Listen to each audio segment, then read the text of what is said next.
वास्तु का सेंटर जो होता है वो बहुत इम्पॉर्टेंट एस्पेक्ट है जिसके ऊपर सबसे पहले ध्यान देना चाहिए। वास्तु के सेंटर में कोई भी किसी भी प्रकार का हेवी ऑब्जेक्ट नहीं होना चाहिए, किसी प्रकार का गड्ढा नहीं होना चाहिए, वहाँ पे कोई भी दीवार नहीं आनी चाहिए उस जगह पे, और डिस्पोजल की एक्टिविटी बिल्कुल भी वहाँ पे नहीं होनी चाहिए। जैसे टॉयलेट है या कोई बाथरूम है, वहाँ पे ऐसा कंस्ट्रक्शन बिल्कुल भी नहीं करना चाहिए। उसका रीज़न ये है, वास्तु का जो सेंटर होता है वहीं से सबसे पहले जब किसी भी वास्तु का घर का या मकान का कंस्ट्रक्शन शुरू होता है तो सबसे पहले जो एनर्जी का फ्लो शुरू होता है वो वास्तु के सेंटर से होता है, जिसे हम ब्रह्मस्थान भी कहते हैं।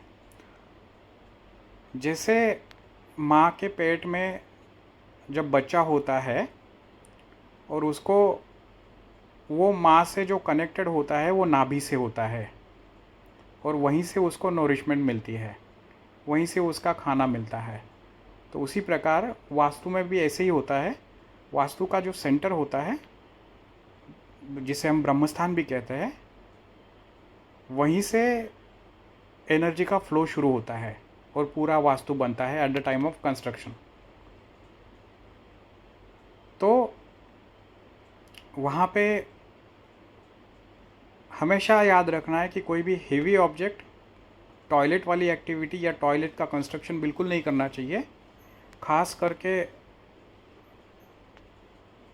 उन घरों में जिन घरों में कोई प्रेगनेंसी हो या कंसीविंग होने वाला हो, तो उन घरों में सेंटर पे बहुत ज़्यादा ध्यान देना चाहिए, क्योंकि ऐसे केसेस में जिन घरों में सेंटर में टॉयलेट है और कंसीविंग हुआ है या प्रेगनेंसी हुआ है, तो ऐसे केसेस में ऐसा भी देखा गया है कि बच्चों को, जो बच्चे पैदा हुए हैं उनको जेनेटिक डिसऑर्डर्स है, जैसे ऑटिज़म है या हार्मोनल इम्बैलेंसेस है।